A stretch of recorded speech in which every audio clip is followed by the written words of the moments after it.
Hello everyone, welcome to Maneuver Education. In this video we are going to discuss about the current affair and general knowledge for the CLAT examination 2025. So we have included the 5 most important passages from this week and we will discuss that and the question answer related to that. और उससे related जो भी आपको static और current से related question बन सकते हैं उस पैसेज से रिलेटेड हम डिस्कस करेंगे. This is the part 18 of the video. तो ये जो है पूरा डिटेल्ड में हम 5 मोस्ट इंपॉर्टेंट टॉपिक जो है इस वीक का हम डिस्कस करने जा रहे हैं.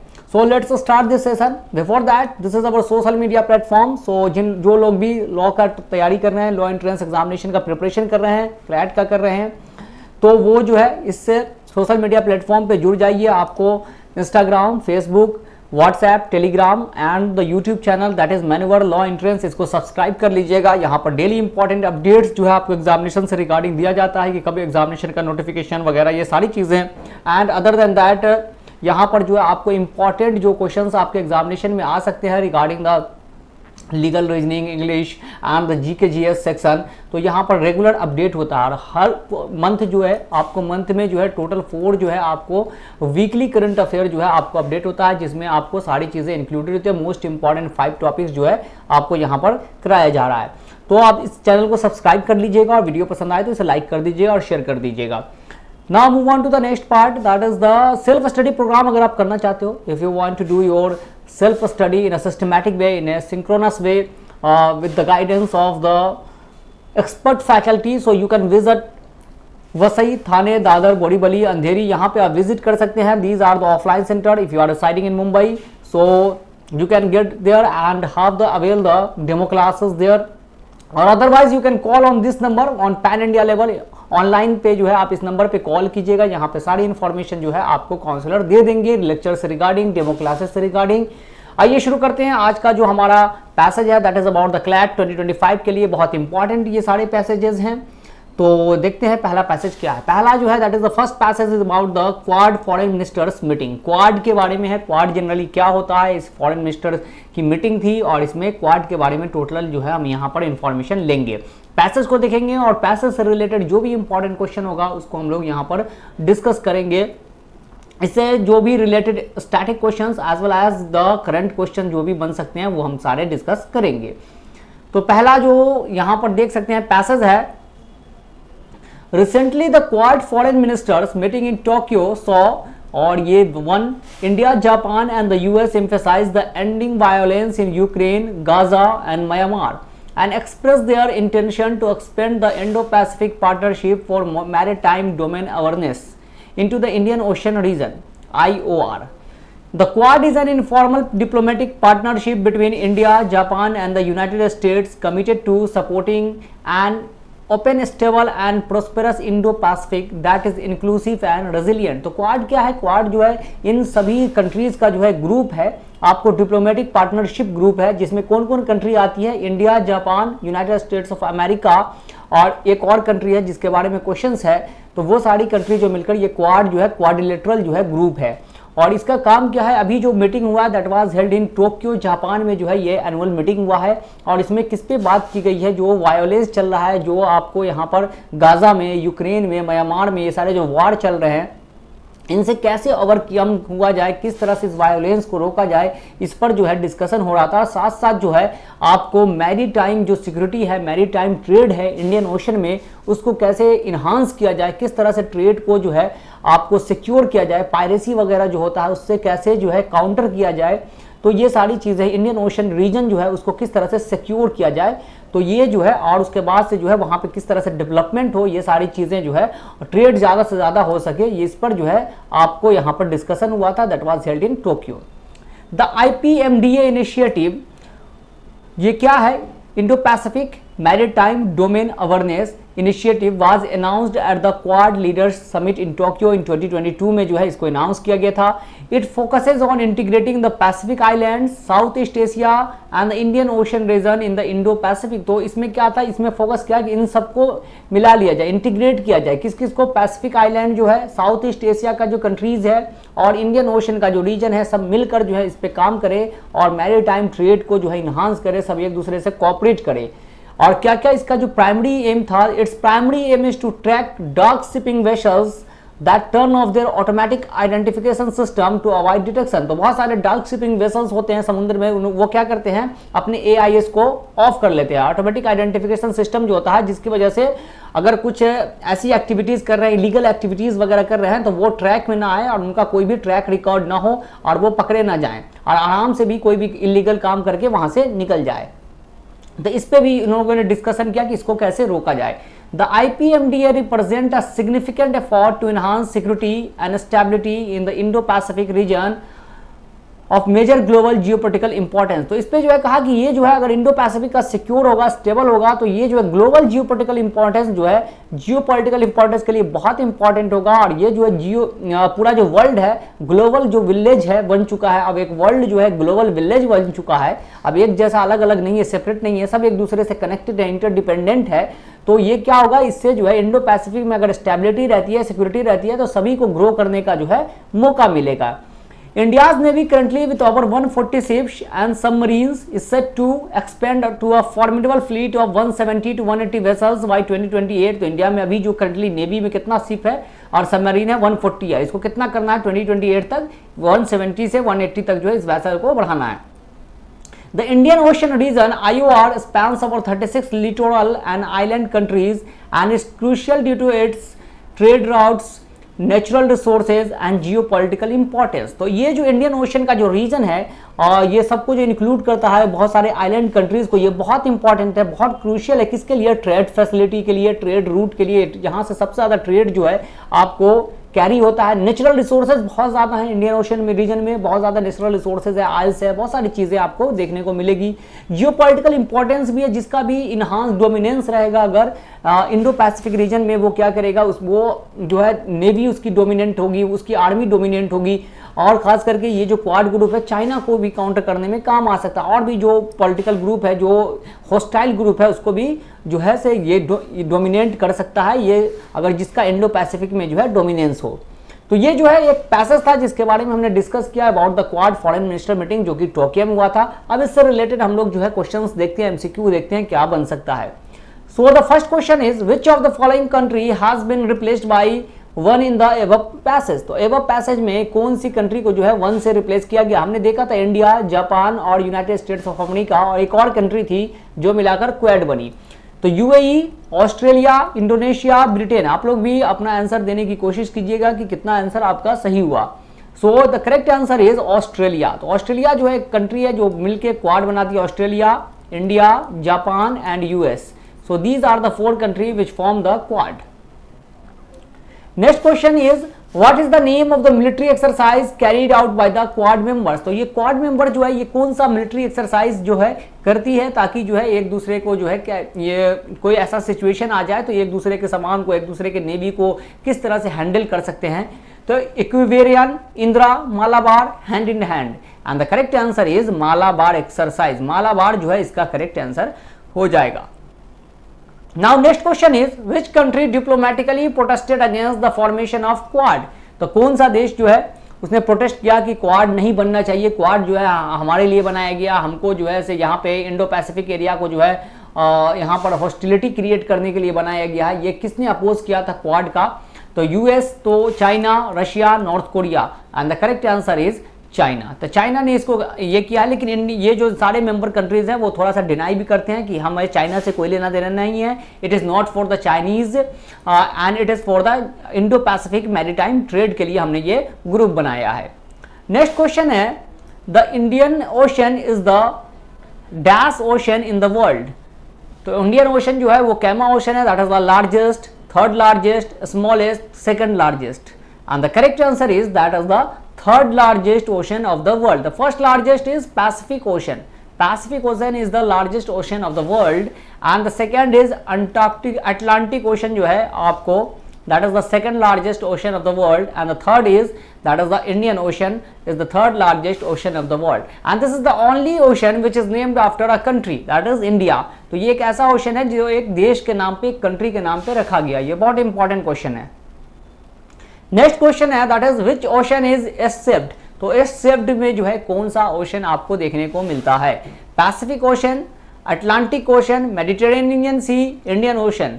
And the correct answer is Atlantic Ocean. तो अटलांटिक ओशन का जो शेप है वो एस का आपको शेप देखने को मिलेगा। पैसिफिक ओशन में क्या है, Mariana Trench which is the deepest trench of the world. 11,000 metre जो है इसका लगभग हाइट जो है आप कह सकते हो, डेप्थ जो है देखने को मिलता है। रिंग ऑफ फायर किस ओशन में मिलता है, that is in the Pacific ocean में जो आपको रिंग ऑफ फायर भी देखने को मिलेगा। नेक्स्ट क्वेश्चन है, क्वेश्चन नहीं है, अब नेक्स्ट पैराग्राफ है अबाउट द लैंडस्लाइड्स इन वायनाड। तो वायनाड में जो अभी लैंडस्लाइड आया है जिसमें बहुत ज्यादा जो है डिस्ट्रक्शन हुआ, डिवास्टेशन हुआ है, that we will discuss about the landslide, कैसे आता है लैंडस्लाइड, क्यों, क्या है, और ये वायनाड के बारे में थोड़ा सा हम डिस्कस करेंगे, जहां पे लगभग कहा जाता है कि 1000 जो है हाउसेस थे और अब 35 हाउस जो है करीब बचा है, लगभग सारे हाउस जो है वो उसमें जो है खत्म हो गए हैं लैंडस्लाइड में। सो recently, the Wayanad district of Kerala has witnessed one of the most devastating landslide-related disaster due to extreme rainfall and fragile ecological conditions. तो ये जो है आपको बहुत डिवास्टेटिंग लैंडस्लाइड था, क्यों, क्योंकि बहुत ज़्यादा बारिश होने लगी थी, रेनफॉल बहुत ज़्यादा हो रहा था, इकोलॉजिकल कंडीशन बहुत बेकार था। The district received over 140 mm of rain in 24 hours, surpassing expectation and recalling the devastating 2018 floods that claimed around 500 lives. तो सिर्फ 24 आवर्स में कितना रेन जो है वहां हो गया, दैट इज 140 mm रेन हो गया, और ये जो उसको भी सरपास कर गया जो 2018 में 2018 में जो हुआ था, फ्लड आया था वहां, और लगभग जो है 500-600 लोग जो है उसमें डेथ कर गए थे, उसको भी ये सरपास कर चुका है, बहुत सारे लोग इसमें मर चुके हैं।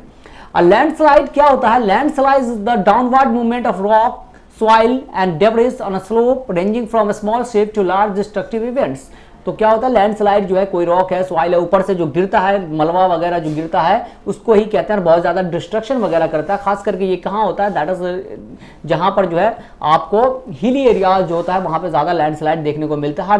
क्यों मिलता है, क्योंकि वहां पर जो है ह्यूमन जो है से वहां पर जो है इंक्रोचमेंट कर रहे हैं, हिल्स को, माउंटेन्स को डिस्टर्ब कर रहे हैं, इकोलॉजिकल बैलेंस डिस्टर्ब हो रहा है, जिसकी वजह से जो है वहां का क्लाइमेट जो है चेंज हो रहा है, और ये जो है आपको नेचुरल डिजास्टर जो है देखने को अक्सर उस एरिया में मिल जाएगा। It can occur on natural or man-made slopes and is triggered by factors like heavy rainfall, earthquake, volcanic activity, human activity and change in groundwater levels. तो ये बहुत सारे आपको रीजंस है जिसकी वजह से लैंडस्लाइड देखने को मिल जाता है, और हेवी रेनफॉल तो है ही, साथ साथ अर्थक्वेक भी आता है, अर्थक्वेक से तो बहुत सारी चीजें होती हैं, वॉल्केनिक इरप्शंस होता है उससे भी हो जाता है लैंडस्लाइड, और human activities that is always there, तो उससे जो है आपको लैंडस्लाइड देखने को मिलेगा। In India, about 0.42 million square kilometer, that is 12.6% of land area is prone to landslide hazard. तो इतना एरिया जो है इंडिया में लैंडस्लाइड हजार्ड के अंदर आता है। As per the Geological Survey of India, the economic loss due to landslide may amount to as much as 1% to 2% of the gross national product in many developing countries. तो कितना loss हो जाता है, एक इकोनॉमी के लिए बहुत ज़्यादा जो है डिवास्टेटिंग होता है, बहुत ज़्यादा जो है इकोनॉमी को हार्म करता है, ग्रोथ को रोक देता है। 1 to 2% जो है जीडीपी जो है आपको जीएनपी में जो है ये लॉस करा देता है landslide. The north eastern region comprising about 50% of the total landslide prone areas. The north eastern region जो है आपको मोस्टली जो है आपको लैंडस्लाइड ज्यादा प्रोन एरियाज है, खास करके आपको उत्तराखंड हो गया, इधर नॉर्थ में ले लीजिएगा, फिर उधर चले जाइए अरुणाचल प्रदेश, असम, ये सारे एरिया जो है लैंडस्लाइड बहुत ज्यादा प्रोन एरियाज हैं। Nearly 17,000 square kilometre of area in Kerala, mostly of the western side of the western Ghat is mapped as landslide prone. तो और केरल में जो है 17,000 स्क्वायर किलोमीटर का एरिया जो है, खास करके ये जो वेस्ट केरल जो है आप देखिए यहाँ पर इस तरह से है, और ये वेस्टर्न घाट का जो एरिया है इसका वेस्टर्न पार्ट जो है that is prone to the landslide mostly. The Wayanad landslide serve as a stark reminder of the interplay between natural disaster and human activities. तो ये जो है हमारे लिए एक बहुत बड़ा जो है रिमाइंडर है, हमारे लिए जागने के लिए है कि हम जो है अभी भी ये जागे देखें किस तरह से हमारी एक्टिविटीज़ की वजह से जो है और भी बहुत सारे फैक्टर्स की वजह से किस तरह से नेचुरल डिजास्टर लगातार आते ही रहते हैं, कहीं ना कहीं आ ही रहा है। सिर्फ वायनाड की बात नहीं है, पूरे ऑल ओवर इंडिया या ऑल ओवर वर्ल्ड की बात कर ले, कोई ना कोई नेचुरल डिजास्टर आपको देखने को मिलता रहता है। A multifaceted approach involving regulations, education and scientific research is essential to mitigate the risk and protect vulnerable communities in the future. तो ये जो है कुछ अप्रोच करना चाहिए जिसकी वजह से जो है, और उस अप्रोच में कुछ रूल्स रेगुलेशन हो, एजुकेशन प्रोवाइड किया जाए, अवेयरनेस प्रोवाइड किया जाए, साइंटिफिक जो है रिसर्च, बहुत सारे टेक्नोलॉजीज आ गए हैं, अर्ली वार्निंग सिस्टम है, और उसके बाद जो है एआई का हम यूज़ कर सकते हैं, आर्टिफिशियल इंटेलिजेंस का, जिससे हमें तो देखिए अब मैन मेड है उसको तो हम हैंडल कर सकते हैं, लेकिन कोई नेचुरल डिजास्टर है जो ह्यूमन एक्टिविटी की वजह से नहीं हो रहा है उसको जो है हमें मिटिगेट करना बहुत आसान नहीं है। तो उसके लिए क्या कर सकते हैं हम लोग, प्रिकॉशन ले सकते हैं, जैसे पहले ही हमें पता चल जाए कि इस तरह का सिचुएशन होने वाला और हम कहीं ऐसे सेफ जगह पे मूव कर सके। So these are the need of the hour जो है हमें करना होगा, और ये बहुत जल्दी करना होगा, नहीं तो इस तरह से लगातार जो है कंटिन्यूसली ये इस तरह का डिवास्टेशन होता रहेगा। नाउ हम लोग देखते हैं some multiple choice question regarding this. So the first question is which of the following statement in respect of landslides are correct. तो लैंडस्लाइड के रेस्पेक्ट में कौन सा स्टेटमेंट इसमें से सही है। These occur only on gentle slopes during rain. They generally occur in clay rich soil. Earthquake trigger landslide. So these are the three statement. इसमें से कौन सही है कौन गलत है बताना है। तो पहला स्टेटमेंट जो है these occur only on gentle slopes during rain, तो ये तो गलत स्टेटमेंट ही हो जाएगा, क्योंकि ओनली जहां पर हो ना एक्सट्रीम स्टेटमेंट ज्यादातर गलत होते हैं, हर केस में नहीं लेकिन मोस्टली गलत होता है। तो सिर्फ जेंटल स्लोप ऐसा नहीं है कि ये वहां होता है ड्यूरिंग रेनिंग सीजन में। They generally occur in clay rich soil, ये सही है। Earthquake triggers landslide, तो earthquake की वजह से landslide होता है, that is also correct. So इसमें से correct answer क्या होगा, that is 2 and 3. 2 and 3 are the correct answer. Now move on to the next question.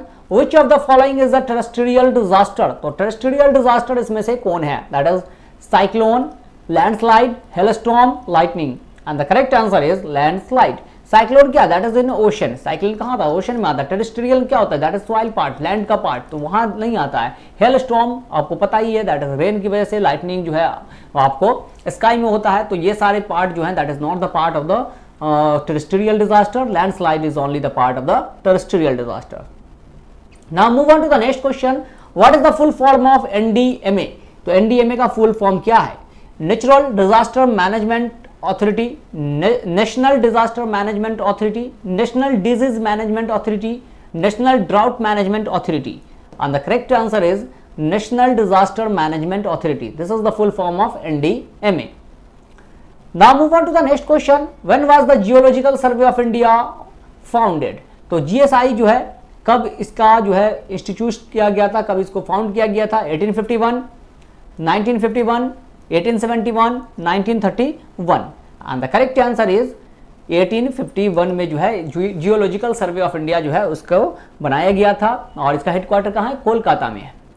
Now move on to the next question. Who is the present Kerala governor. तो केरला वायनाड में आया है, तो उससे रिलेटेड एक आपको करंट भी पूछ सकता है, कुछ भी पूछ सकता है। तो केरल गवर्नर अभी कौन है, श्री सीपी राधाकृष्णन, आरिफ मोहम्मद खान, एडवोकेट के राजन, रोशी अगस्ताइन, and the correct answer is Arif Mohammad Khan. he is the current governor of the Kerala. और चीफ मिनिस्टर कौन है, Pinarayi Vijayan is the chief minister of Kerala. Kerala का कैपिटल कहाँ है, Thiruvananthapuram. Now move on to the next topic, that is ये जो हमारा टॉपिक है बहुत इंपॉर्टेंट है। अभी कल ही जो है इसका आपको वर्डिक्ट आया है सुप्रीम कोर्ट का, और बहुत इंपॉर्टेंट वर्डिक्ट है, इसके बारे में हम डिस्कस करेंगे। और ये क्या है, सुप्रीम कोर्ट अलाउज फॉर सब क्लासिफिकेशन ऑफ एससीज एंड एसटीज।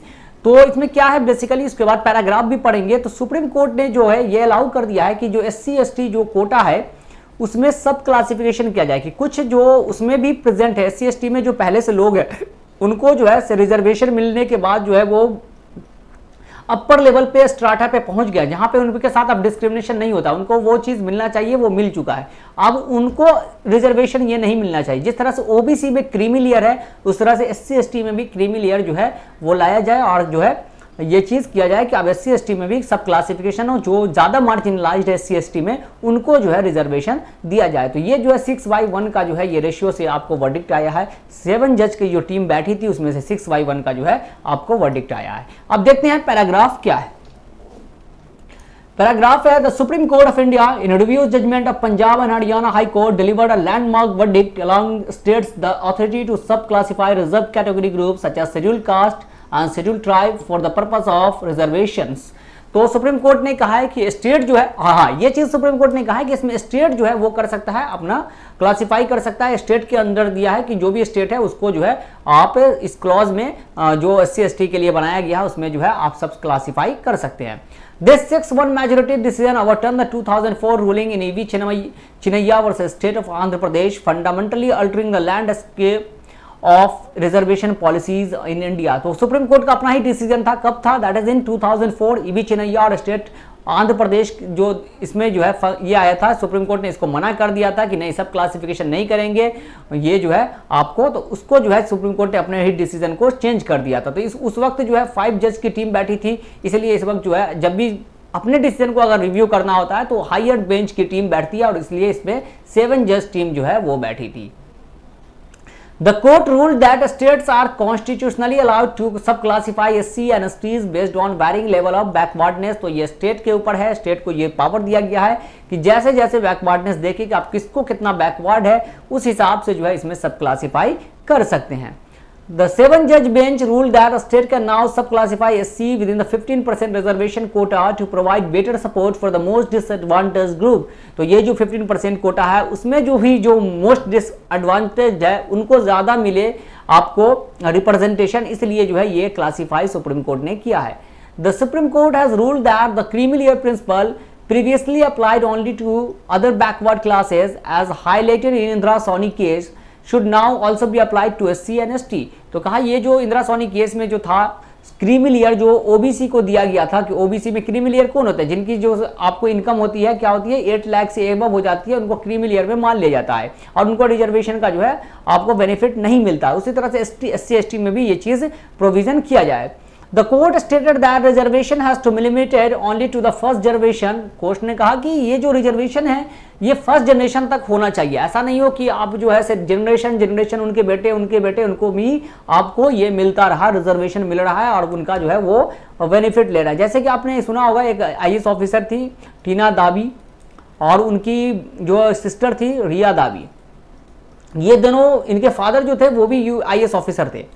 तो ये IAS ऑफिसर थे और उनकी जो दोनों बेटी हैं वो भी बन गई आपको जो है सिविल सर्वेंट। तो ये जो इन लोगों को रिजर्वेशन मिला, इन दोनों को रिजर्वेशन मिला, जबकि इनके फादर जो हैं आपको खुद UPSC के ये रह चुके हैं, IAS ऑफिसर रह चुके हैं। तो इनको जो है ये उस तरह के इनको डिस्क्रिमिनेशन सहना नहीं पड़ा, अर्बन विलेज में अर्बन एरियाज में रहे, हाईली एजुकेशन मिला। तो इन लोगों को अगर ये सुप्रीम कोर्ट का यही कहना है कि इस तरह का अगर लोग हैं तो इनको क्या आपको जो है रिजर्वेशन मिलना चाहिए, इनको जो है रिजर्वेशन नहीं मिलना चाहिए। सुप्रीम कोर्ट ने कहा जनरेशन वाइज जनरेशन नहीं मिलना चाहिए, अगर एक मेंबर को मिल गया तो फिर वो हो गया, अब जो है वो उनको उसका काम है कि वो अपने जो है फैमिली को जो है उठाने का, आगे ले जाने का। If any generation in the family has taken advantage of the reservation and achieved higher status, the benefit of reservation should not be logically available to the second generation। तो उन्होंने कहा कि अगर कोई एक जनरेशन को मिल गया है तो सेकंड जनरेशन को ये चीज बेनिफिट नहीं मिलना चाहिए। सुप्रीम कोर्ट का ये डिसीजन आया है। Now move on to the MCQ question related to this topic. पहला क्वेश्चन है who was the chairman of the Mandal Commission set up in 1979। तो मंडल कमीशन जो सेटअप किया गया था जो ओबीसी में रिजर्वेशन देने के लिए, उसके चेयरमैन कौन थे, जो कि आपको जनता पार्टी गवर्नमेंट के टाइम में सेटअप किया गया था। Morarji Desai was the prime minister at that time. और ये मंडल कमीशन के जो है PV नरसिम्हा राव की जो थे आपको उस टाइम में जो है इस रिपोर्ट को जो है आपको इस प्रोविजन को लागू किया गया था। तो इस वक्त चेयरमैन कौन थे मंडल कमीशन के, OP Mandal, BP Mandal, CL Mandal, CP Mandal. And the correct answer is BP Mandal। Next question is which of the following constitutional amendment is related to the formation of the National Commission for Backward Classes in India। तो कौन सा ऐसा जो है constitutional amendment हुआ जिससे जो है नेशनल NCBC जो है National Commission for Backward Classes in India जो है फॉर्म हुई। The 100th constitutional amendment, 101 constitutional amendment, 102nd, 103rd। And the correct answer is 102nd constitutional amendment, जिससे National Commission for Backward Classes जो है वो form की गई। Next question is under which article of the constitution of India has the National Commission for Schedule Caste been constituted. तो National Commission for Schedule cast किस article के through जो है कॉन्स्टिट्यूशन में मेंशन है, किस आर्टिकल में मेंशन है? Article 332, article 338, article 342, article 328। And the correct answer is article 338। और यहीं पे आर्टिकल 338A में जो है वो मेंशन है, that is about the National Commission for scheduled tribes के बारे में आपको देखने को मिलेगा। Next question is who is the current chairman of the scheduled caste commission. तो शेड्यूल्ड कास्ट कमीशन के जो है अभी करंट चेयरमैन कौन है? श्री किशोर मकवाना, अंतर सिंह आर्या, कीर्ति Premjibhai Solanki, Shri Hansraj Gangaram Ahir. And the correct answer is Shri Kishor Makwana. ये जो है SC जो है उसके जो है आपको चेयरमैन है शेड्यूल्ड कास्ट कमीशन के, और यहीं पर अगर शेड्यूल्ड ट्राइब कमीशन की बात करते हैं तो शेड्यूल्ड ट्राइब कमीशन के जो चेयरमैन है that is Antar Singh Arya is the current chairman of scheduled tribe commission. Now move on to the next question, who was the first chief justice of India. तो India के पहले चीफ जस्टिस कौन थे? Supreme court जो है कब inaugurate हुआ? That is on 28 of January 1950 को इनॉग्रेट हुआ। इससे पहले इसको कहा जाता था federal court, that was established in 1937। और ये जो है सबसे पहले जो है इंडिया के जज कौन थे? That is Patanjali Sastri, Harilal Jekania, Mohammad Hidayatullah, BK Mukherjea, and the correct answer is Harilal Jekania. तो अभी जो है चीफ जस्टिस कौन है? The current chief justice of Supreme Court is DY Chandrachud, जो कि 50वें नंबर के हैं, 50th नंबर के जो हैं ये जज हैं, चीफ जस्टिस हैं। M हिदायतुल्लाह यहाँ पर देख रहे हैं, एंड इन्होंने एक्टिंग प्रेसिडेंट के तौर पे भी वर्क किया है। तो ये क्वेश्चन पूछ लिया जाता है कौन ऐसे चीफ जस्टिस जो प्रेसिडेंट भी रह चुके हैं, तो M Hidayatullah. Now move on to the next passage, that is about the sovereign gold bond scheme. तो सोवरेन गोल्ड बॉन्ड स्कीम जो है ये गवर्नमेंट ने इशू किया था गोल्ड को लेकर कि बेसिकली इंडिया में क्या है कि गोल्ड है, लेकिन गोल्ड क्या है, घरों में है, लोगों के घरों में है, ऑर्नामेंट्स के फॉर्म में या किसी भी फॉर्म में जो है घर में रखा हुआ है। तो इंडिया का जो गोल्ड जो है काम में नहीं आ रहा है, अगर घर में है तो वो किसी काम में नहीं आ रहा है। तो इस तरह से सॉवरेन गोल्ड बॉन्ड स्कीम जो है गवर्नमेंट ने इशू किया था ताकि लोग जो है इसको खरीदे और इसको ही यूज करें, और बाकी जो गोल्ड फिजिकल फॉर्म में जो गोल्ड है उसको मार्केट में आए, इंडिया का एक्सपोर्ट वगैरह जो है गोल्ड का वो बढ़े इस वजह से। लेकिन इस जो सॉवरेन गोल्ड बॉन्ड स्कीम जो है इसको आप जो है बात चल रही है इसको बंद करने की, अब जो है क्या, तो उसके बारे में देखते हैं क्या है sovereign gold bond scheme. So recently the union government in the budget 2024-2025 announced the reduction of the import duty on gold from 15 to 6%। तो अभी जो 23 जुलाई को निर्मला सीतारमन जी ने जो है बजट जो है इंट्रोड्यूस किया था, उसमें उन्होंने कहा कि गोल्ड जो है उस पर इंपोर्ट ड्यूटी जो है घटा दिया गया है, कितना 15 to 6% जो है आप कर दिया गया है, और इसी तरह से जो है आपको जो है मोबाइल फोन चार्जर वगैरह पे भी घटाया गया है। Also the government intends to finalise its decision on the future of the sovereign gold bonds. तो इसके फ्यूचर पे भी बात करने जा रही है कि आखिर इस बॉन्ड को कैरी रखना है, नहीं कैरी रखना है, क्या करना है इसका। तो ये भी एक इंपॉर्टेंट जो है डिसीजन लेगी गवर्नमेंट क्या करना है। The SGB that is sovereign gold bond scheme was introduced in November 2015 with the aim of decreasing the demand for physical gold and redirecting a portion of domestic savings which would otherwise be used to buy gold into financial saving। तो इसी वजह से government ने इसको introduce किया था नवंबर 2015 में 2015 में, ताकि जो फिजिकल गोल्ड है उस पर लोग ज़्यादा ये इन्वेस्ट ना करें, इसको खरीदे और फिजिकल गोल्ड मार्केट में आए, जिससे जो है इंडिया की इकोनॉमी ज़्यादा देखने को मिले। These bonds are issued by the Reserve Bank of India on behalf of the Government of India, जो है उसके बिहाफ पे RBI इसको इशू करती है। They are available for purchase through scheduled commercial banks except small finance bank, payment banks and regional rural banks, the Stock Holding Corporation of India Limited, Clearing Corporation of India Limited, designated post offices and National Stock Exchange Limited and Bombay Stock Exchange Limited directly और through agents। तो ये सारे bank जो हैं इसके through आप इसको avail कर सकते हो, ले सकते हो, खरीद सकते हो। The price of gold bonds is linked to the price of gold of 999 purity that is 24 carat gold. तो ये जो गोल्ड बॉन्ड का प्राइस था वो क्या था, आपको जो 24 कैरेट का गोल्ड आता है उसके प्राइस के बराबर था। 24 carat is the purest form of gold. And आज published by the Indian Bullion and Jeweller Association Mumbai जो है ये पब्लिश करती है, उसके द्वारा जो है आपको ये गोल्ड बॉन्ड था। इस पे देखते हैं क्वेश्चन क्या है।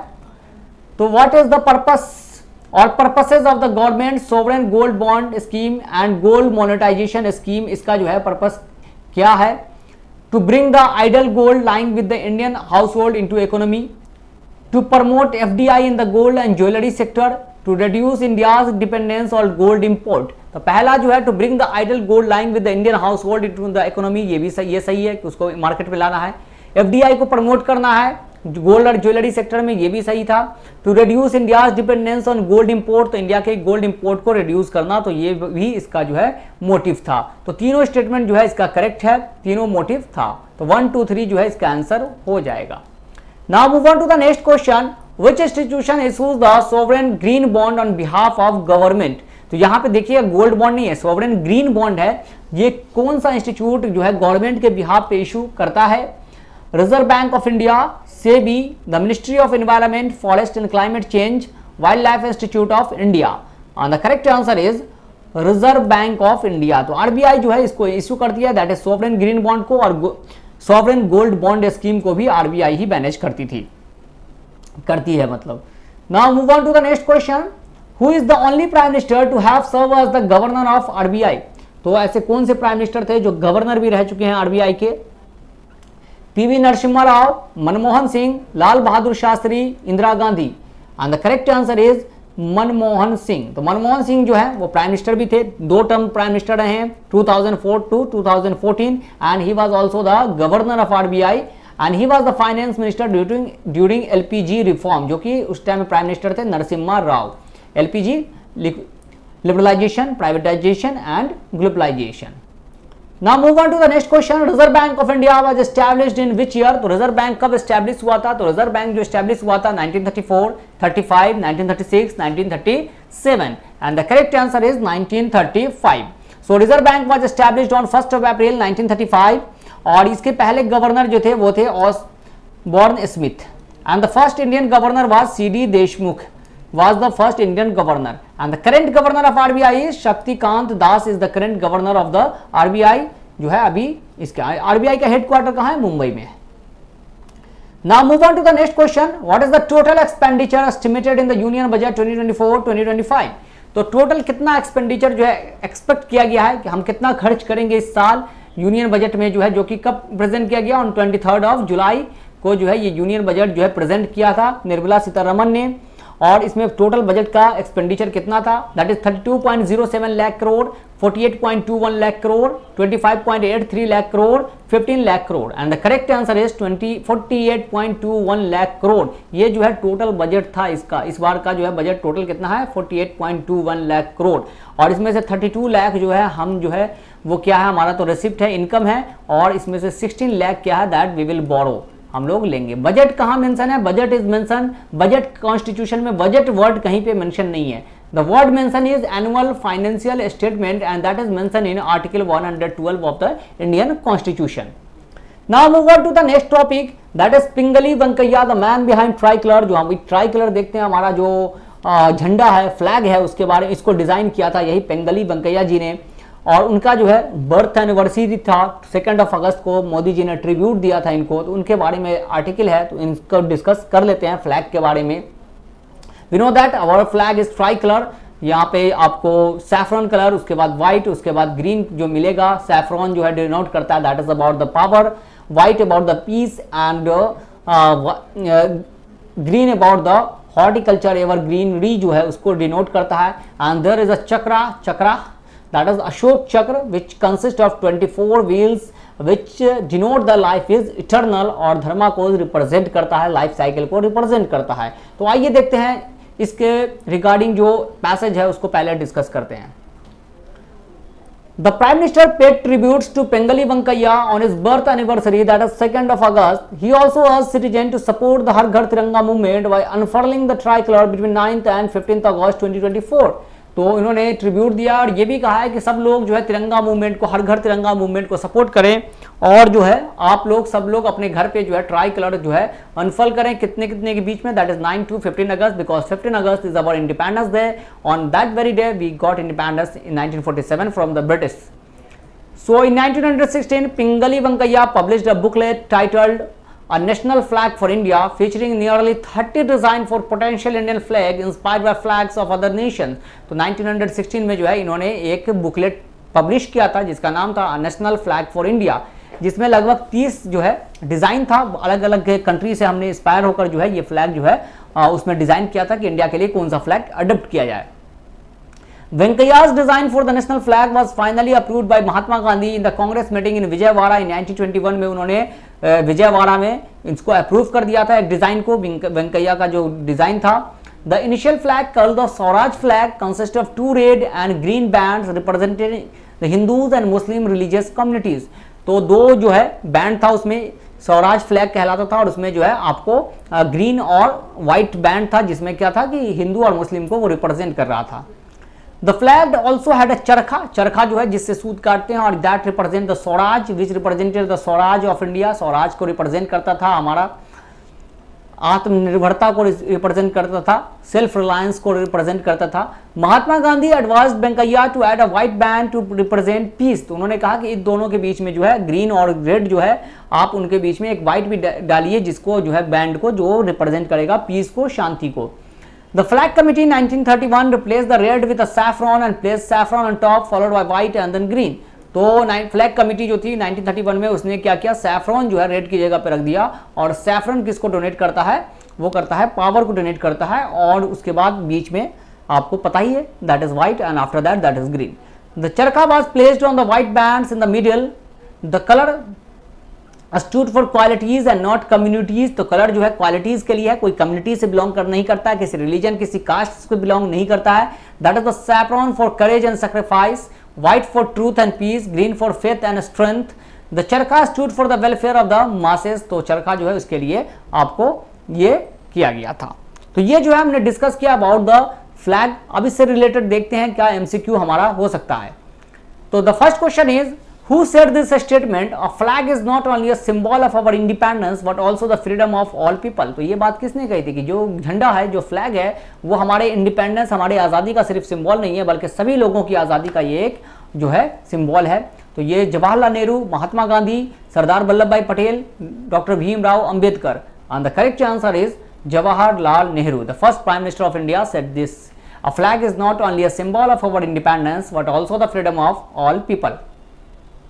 Next question is, under which article did the Supreme Court declare the right to hoist the national flag as the fundamental right? तो कौन से आर्टिकल के थ्रू जो है सुप्रीम कोर्ट ने कहा है कि जो नेशनल फ्लैग है उसको जो है आप जो होस्ट करते हैं, अनफोल्ड करते हैं, वो आपका फंडामेंटल राइट है।